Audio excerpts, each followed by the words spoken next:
I'd like to take a moment to share with you what I thought was a solid conversation with a new client. It's my hope that what I shared with her is a help to you the way it was to her. She is 38 years old. She is a business and entertainment attorney, no children, single. And she said, Doc, I'm coming to you primarily because my career is going amazing. I've never had any challenges in my career. I'm quite pleased with how things are going in my career, but I am severely struggling in the dating market. I said, okay, I've heard this story before. What's going on? She said, well, it sounds cliche, but I'm showing up and I'm showing up the right way. I've worked on your 5 areas of healing. I don't think I've reached a place where I am healed, but I have absolutely made incredible progress, especially mentally, emotionally, and spiritually. Financially, I've always been well. My career's always been solid, and I've managed my money well. And physically, I've done well to take care of myself and to keep myself intact holistically. Beautiful woman, very attractive, very smart, she said, but at the end of the day, I'm finding myself, though it sounds cliche, always getting the short end of the stick. I said, what do you mean by that? She said, well, some examples are she's a giver. She believes that when she shows up in relationships and connections with others, that she is giving way more than what she's receiving and rarely receiving anything at all. And she said, Doc, I have a huge heart. I've always had a huge heart, and I'm not using that as an excuse, but it just always has been who I am. And she said, somehow, some way, I end up with men who are takers. They don't reciprocate back to me the way that I give to them. And it always has me feeling like I'm receiving the short end of the stick eventually. She said, I also always end up with poor communicators. People, especially men who are attractive, yes, but just don't talk well. They don't talk through problems well. They don't talk through challenges well. She said some of them don't even talk at all. And she said, I have to take out some of the responsibility perhaps here because I always seem to find myself being with these men. And once I recognize that I'm with them, I believe that because I do qualify in so many different areas, I can change them. And she started to cry on the call pretty hard. I was surprised, but I understood. I said, ma'am, I understand where you're coming from. And if it makes you feel better, one, I appreciate your honesty, but two, know that what you've described is pretty common. It is very common, unfortunately, that a lot of times men and women can show up in spaces where they believe they possess so many qualifications and have so much to offer people that we intrinsically believe we can change people too. And being able to offer a lot and being able to change people are not the same things. You can offer a lot, but it doesn't necessarily mean you can change anyone. And in fact, you should not want to be with anyone that you can change. She said, Doc, why would you say that? I said, because people should never change to be with us. People should never change in order to be in our lives. People should never change in order for us to have them around. People should change. Why? She said, I know this answer. I've seen your lives. I said, what is it? She said, they should change because they want to change. I said, exactly. I said, they should heal because they want to heal. They should grow because they want to grow. I said, so this even idea that you find yourself getting to a certain point with these men that you're dating where you believe you can change them is proof and indication that you haven't healed. And a lot of people miss this. They think that qualifications and the desire to change people is a superpower when it's really kryptonite. It really is an indication that you've got more work to do. She said, so I'm just really struggling, Doc. I've had, short stints of dating people. I can't say really real relationships. The last serious relationship she said she had was when she was around 32 years old. And that was only like a 2-year relationship. She said, other than that, it's just been dating guys for a couple of months and that's it.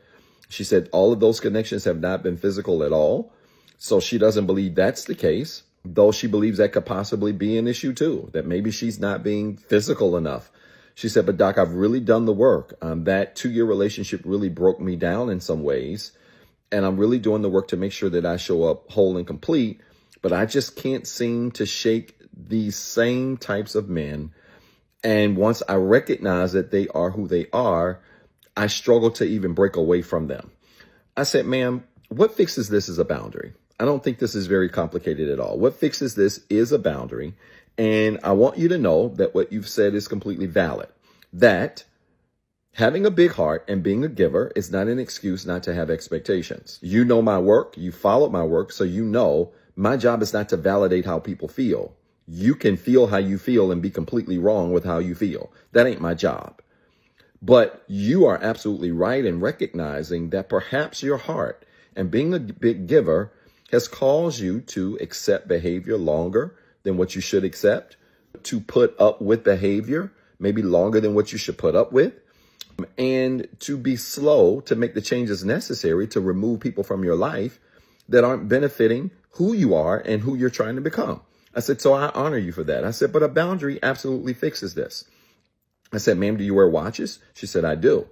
I asked her, I said, what kind of watches do you wear? She told me the types of watches that she wears. She said, Doc, none of these are high end. I said, okay, it's no problem. Said, I have a friend who is very much into high end watches. And he always talks about how he has these experiences when he shops for luxury watches. And he said to me one time, he said, Doc, when you go in these stores and you buy these high end watches, something amazing happens that most people probably completely miss. I said, what is that? I looked at my client and said, do you have an idea of what it is? She said, no.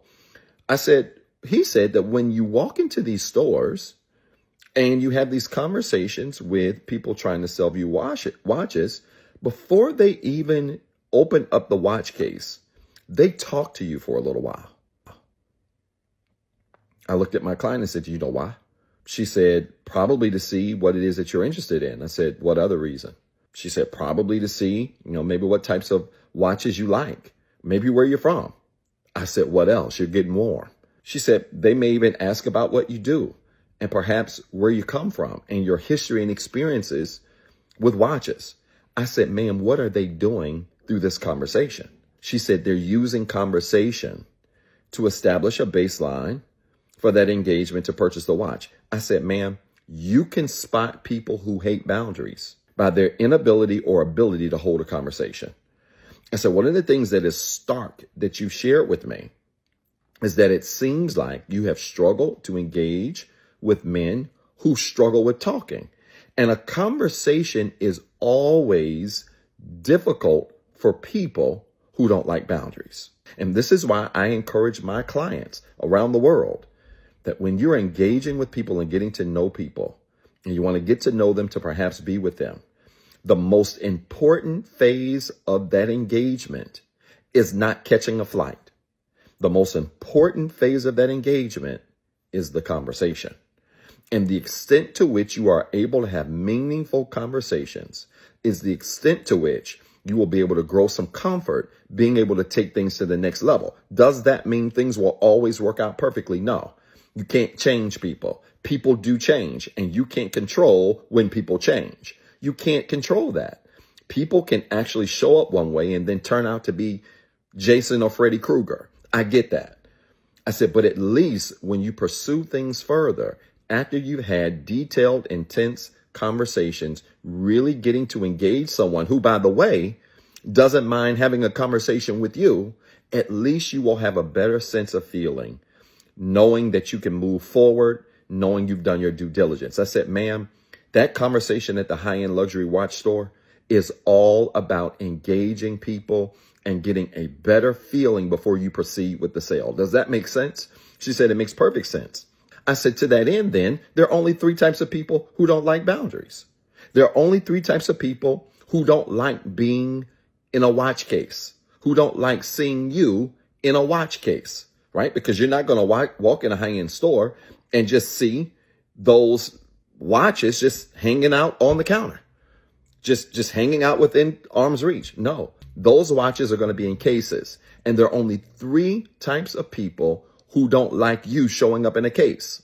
I said, number 1, it's people that don't like luxury watches. The bottom line is people can be attracted to you and still don't really like you. And I think what you're experiencing in your dating experience is that a lot of people probably find you attractive. A lot of men probably find you as someone that they may want to pursue. They may even find themselves more attracted to the thrill of pursuing you than the actual idea of being with you. That's very common for healed people, men and women. I said, but just because a person is attracted to you doesn't mean they really like you. And so when people get frustrated because you have boundaries, i.e., you're showing up in a case and you're forcing people to communicate and conversate before they get access to you in the case, the only people that are going to get annoyed by that, honestly, are people that really deep down inside don't like luxury watches. There are a lot of people that think they want a luxury watch and they don't really like luxury watches. There are a whole lot of people that think they're attracted to you and want you, but they really don't want everything that comes with you. I said, so that's number one. I said, number two, people that don't like boundaries are also people who can't afford luxury watches. I said, at the end of the day, the only people that are mad about watches showing up in the case are people that know deep down inside what? She said, they can't afford it. I said, exactly. I said, so why are you getting so offended and so upset when these men change and turn into something that they were not when they first pursued you? It could be that once they got you or got close enough to you to experience who you are and everything that came with you, that they realized that they were maybe more attracted to the challenge of you than they were the cost of you. And there are a whole lot of people that are more attracted to the challenge of being with you than they are the price they have to pay in order to stay with you. I said, so ma'am, boundaries aren't for people who can't afford luxury watches. There are a whole lot of people that like to look at you, but they can't afford you. There are a whole lot of people that like to be seen with you, but they really can't afford to be with you. And that's okay. I said, that leads me to number three. I said, the third type of person that doesn't like a boundary is a person that doesn't understand why they can't have easy access to a luxury watch. It's those people that expect those watches to just be sitting on a counter. Those people that expect being able to get a watch should be easy, a luxury watch rather, should be easy and affordable. Those people that believe having a luxury watch should not come with challenges or a high price tag. It is those people that really lack self-awareness and don't recognize that just because they want something doesn't mean they deserve it or they qualify for it. I said, ma'am, these luxury watch companies would be out of business if they just sat watches on the counter. Sure, you can have security walking around the store. My friend talks about all the time the different armed officers that he meets in these stores that are there just in case somebody gets an idea to do what? My client says, try to run away with the watch. We both started laughing. I said, ma'am, you can try to run away, but you're not going to get far. I said, at the end of the day, he laughs at those officers in those stores, but he recognizes that those officers are in that store because a lot of people are looking at those watches and they lack the self-awareness to realize they can't afford those watches. They don't deserve those watches. And just in case they get close enough to those watches and get the idea to take off running, there's some assurance in that store to ensure that they don't get far. I said, ma'am, there are a whole lot of people that don't like the boundaries that we set because they understand that they cannot have easy access to everything. And people that are used to having easy access to everything are going to be challenged when they don't have easy access to something that has real value. I said, ma'am, you've got real value. You're checking the boxes. You're doing the work. You've got some healing to do. You've got some growing to do.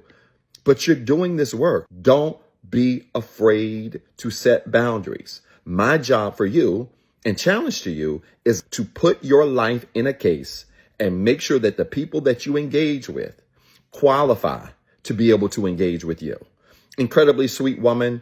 We've been doing a lot of work to not only work on her values as well. We've been doing a lot of work on her mental and emotional healing specifically so that her thoughts tell her emotions how to feel. And her emotions are not telling her thoughts what she should be thinking. She's making great progress and has decided to just pull herself off the market for about 6 months to get herself together. I hope this story made sense. If it did, type church in the comments with 3 R's. And then remember, you've got 2 jobs. 1, be better today than what you were yesterday. And 2, don't forget what I told you.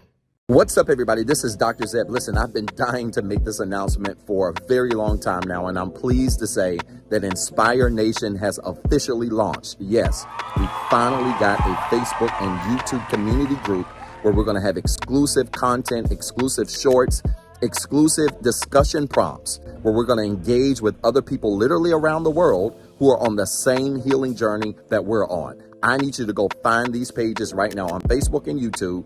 Inspire Nation, follow the page, join the group, introduce yourself, and be prepared to link up with literally thousands of people around the world who are on the same healing journey, who are looking for the same resources, and who want to also be surrounded with other like-minded individuals who are growing in the same direction as you are. I'm so excited about this because it's the beginning of some great things I can't talk about right now. Listen, you got 2 jobs. 1, be better today than what you were yesterday. And 2, don't forget what I told you.